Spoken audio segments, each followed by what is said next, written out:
Hi there, I'm Coach Craig Kenneth, and in this video I'm going to be talking to you about, do exes care about you more than you think? Well, obviously if somebody's ending the romantic relationship, it makes us feel often like they don't care about us, they never cared about us. We really question their feelings in the relationship and we start to question a lot of things. Now, what often happens is when the ex tries to end the connection, everything inside of us tries to repair that and to reconnect with that person, which often makes the situation worse, right? In other words, if they end it and you start begging and pleading, grand gestures, handwritten letters, all those things, it only turns them off further and they often get angry because they feel like you're not respecting their decision. And a lot of times they feel like it's the only way to handle the situation is by shutting things down. Now, really secure, confident people are a lot more likely to express themselves and explain themselves in a way that they're not so cold and hostile towards you. But people that have insecurities and struggle to communicate often just completely shut down and disappear. Now, this is especially if you've dated somebody who has more of an avoidant attachment style or somebody that is depressed or struggles with trauma. Those people really have a difficult time talking about things. And I have a really good email coaching that I want to get to, but I just want to explain that a lot of times your ex acts like they don't care about you, that they are really cold with you, and it feels like they're always going to be like that. Just understand that if you go no contact and stop reaching out to them, a lot of times you will see that they do care about you in little behaviors that they do, like those smaller things that we talk about all the time.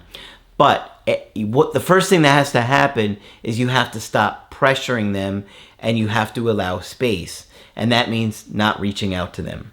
So I got a good email coaching that I do want to get to, but I got a really nice message the other day with a course review on the creative healing course.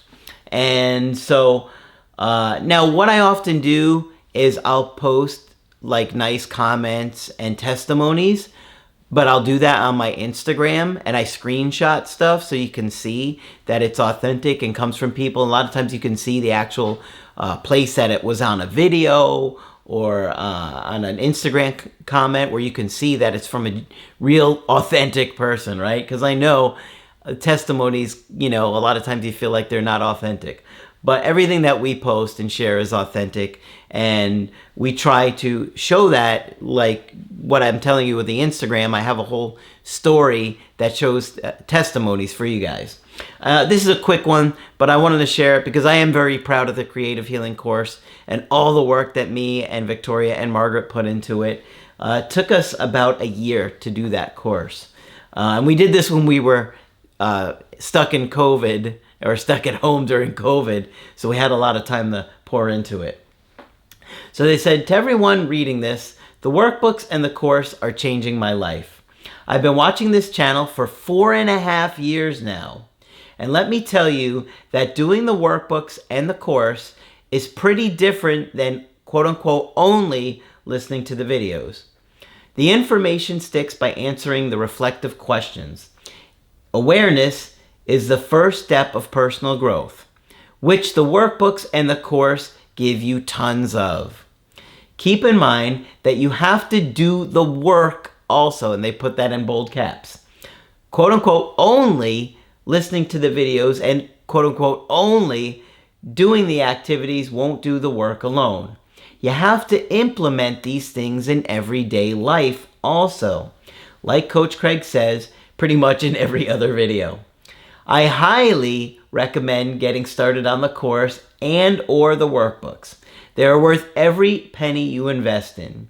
To everyone saying that they are expensive, I can understand your concerns, especially if you struggle financially.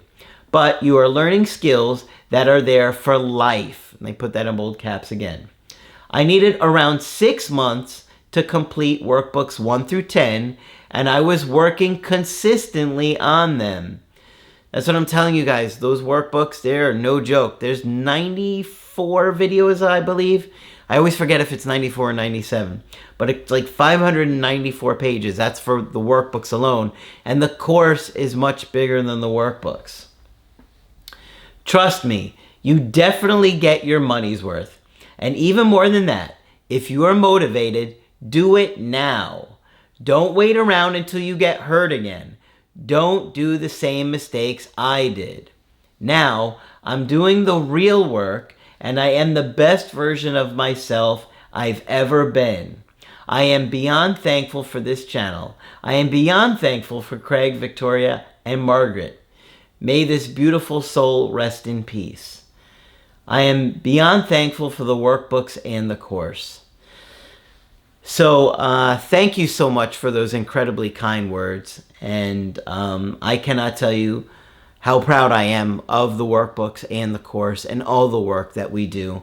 And you can imagine what kind of quality we put into those based on what you see in all of our free videos, right? I mean, for me to feel like I'm going to charge anybody for anything, I poured our heart and soul into the workbooks and the course. And what you guys don't realize is that the main people that worked on these things was me and Victoria and Margaret as well. And I'm telling you that because like even the whole design of how the workbooks and the course look, and they are beautiful inside and out and very easy to read and very easy on the eyes. That was important to me, and that was developed with Coach Victoria and myself.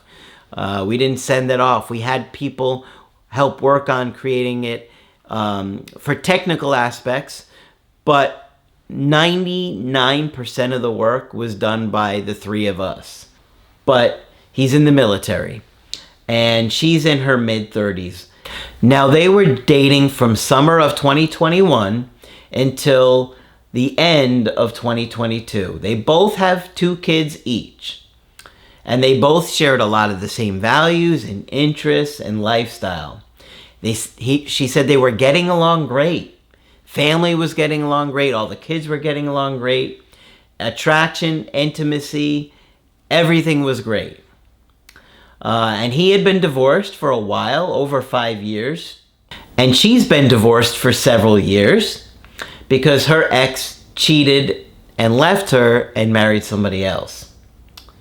Now, she goes on to say that the other ex, the ex-husband, was narcissistic, controlling, and mentally broke me down over the years. He still tries to consistently harass and fight me in court. So you can imagine how stressful that would be. But it sounds like she's handled it pretty well. She goes on to say, some challenges at first, but worked through them and made us stronger.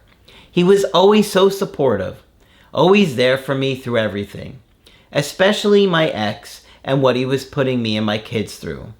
Our lives were chaotic, busy schedules, but we made it work, remembering each other's needs.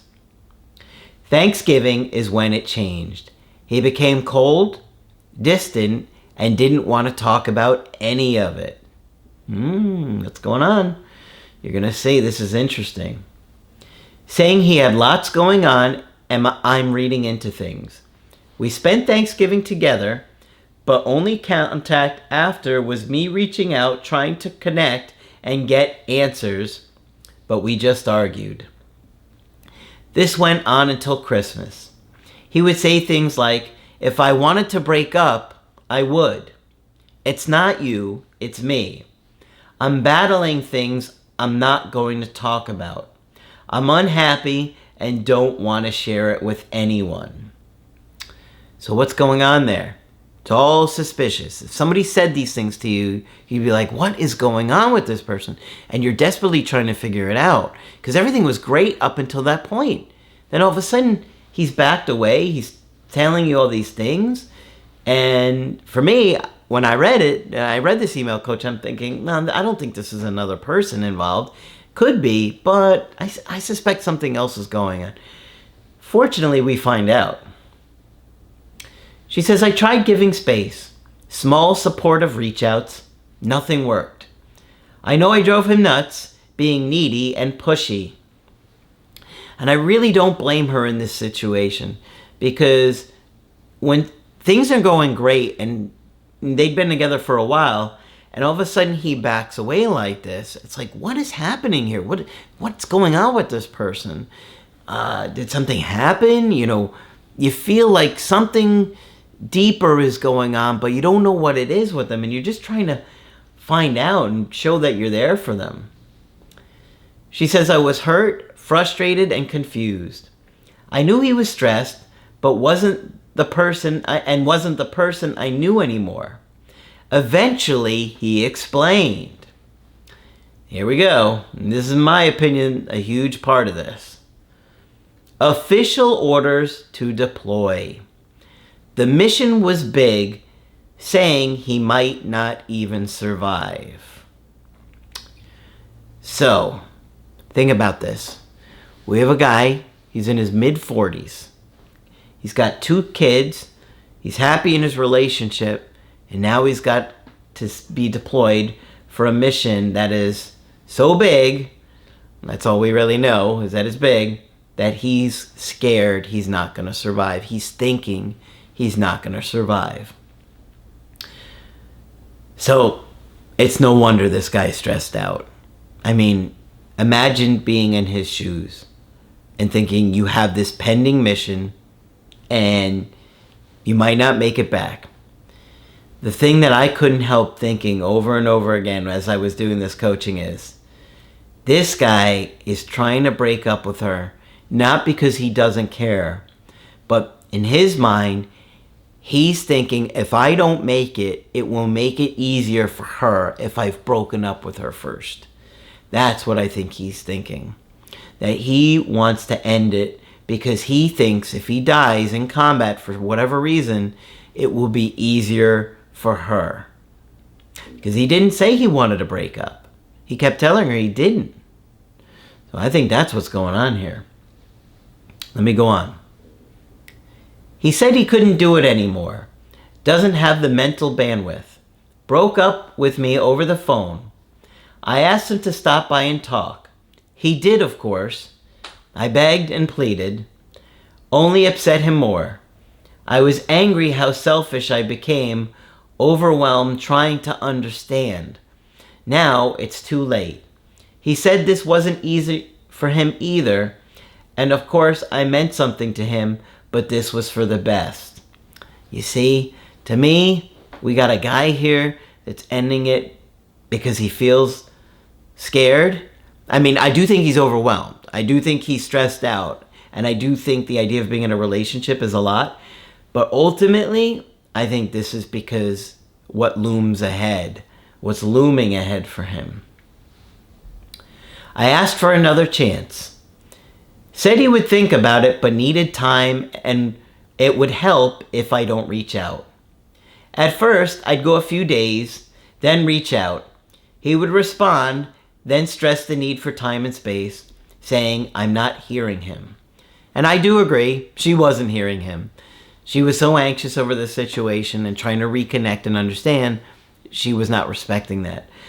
But I think this all stemmed from him finding out he was going to have to go on this mission. He probably didn't want to tell anybody until he knew what was going to happen, and once he knew, it was too much for him. She goes on to say, I found your channel. The only thing that helped me not reaching out and survive that time. Went 2 months, got sad and worried and said, I hope you're doing well. Surprised, he replied, but got nothing more. See, I think this guy cares about her, right? He's replying, I don't suspect anybody else, and I don't think they'd be in this situation if he wasn't going off and being deployed.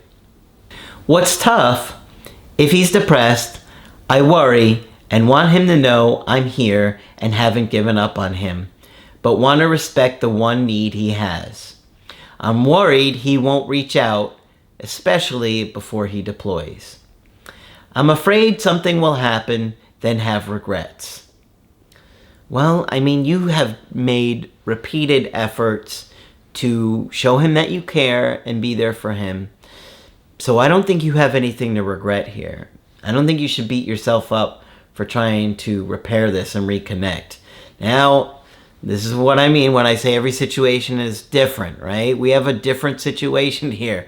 Most of you guys out there don't have a partner that's about to be deployed and go off to a mission that they don't think they're going to survive.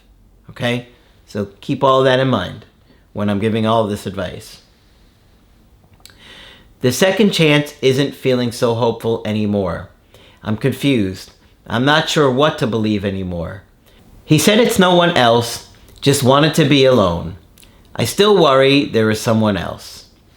I think it's normal to worry and think that, but I'd be surprised if there was someone else in this situation. Is it possible? Anything's possible. When you've done what I've done for as long as I have, anything is possible. But I don't feel like that's going on here. He knows how I feel. Why sometimes respond, say things like he'll think about it. He's cut me out of 97% of his life, but throws me off with a simple reply. Okay, well, I think what's going on here is he's got this looming mission ahead and he doesn't know what's going to happen. I think he cares about you and he doesn't know what to do or how to handle this. I think that he's scared that something will happen to him, and I think that he believes it will be easier if he ends this with you first and then something happens to him. That's what I suspect. Unless you get any other information that contradicts this or shows differently, I would think that's what's going on here. He's got 2 kids. He's probably worried something could happen to him. Now no one's there to take care of his kids or how bad it'll impact them. He was in a good relationship with you, and now he's afraid of what can happen here. And, you know, until whatever is going to take place takes place, I think he's going to keep you at a distance. Now, if that mission goes okay and he does okay, I could very well see him coming back again. And, you know, everything inside you is going to want to repair this quickly and try and understand. But I wouldn't push. He may lose friends in that mission. He may see horrible things in whatever takes place that could cause him PTSD and trauma. And so try to be patient and understanding. And ideally, everything goes smoothly for him and everything's okay and you guys can repair things. But even if it goes relatively smoothly, he may have some trauma from what happens, and he may question the rest of his career. Does he want to continue to do this? He's in his mid-40s. Does he want to stay doing what he wants to do and risk this happening again? In which he might have to think about retirement. And then, you know, for a lot of men, when they retire, not knowing what he's going to do for a career can be really overwhelming for them. And they could feel like, kind of like a failure, or, you know, if they're not actively committed to something, you know, something that they're proud of, a career, they kind of feel embarrassed or ashamed of themselves, and it can lead to a lot of other things coming up. So I would expect that hopefully he comes back okay and isn't traumatized. He might not come back, and he might be or he might be traumatized. I hate to say those things, but they are possibilities, and he's even saying it for himself. So don't put pressure on him. Now, this is a very unique situation, okay? And I don't want anybody to read into too much of what I'm saying here. You might want to send him a text message, just something to tell him that you care about him and, you know, that you wish him the best and that you're there if he needs you. Because I would hate that you didn't say a little something to him, and something does happen. But I don't know what you've said so far. I don't know how much you've told him already. I feel like you may have told him a lot. So it would just be coming from a caring, supportive place for somebody that is potentially going off to war and could be killed. And so you might want to say a little something, but I wouldn't reinforce the whole, trying to get back with him and pressuring him. It can't be a romantic expression. At least I wouldn't recommend it. It would be more something about that you genuinely care about him and you wish him the best, and if he needs you or needs anything, you're there to talk, and in a supportive way. Because let's face it, look at what he's headed towards. Look at where he's going. It would be nice to show that you care. You already have, but if you're on the fence and you feel like something might happen and you really want to say a little something, I would understand that too. Now, please, guys, this is a very unique situation.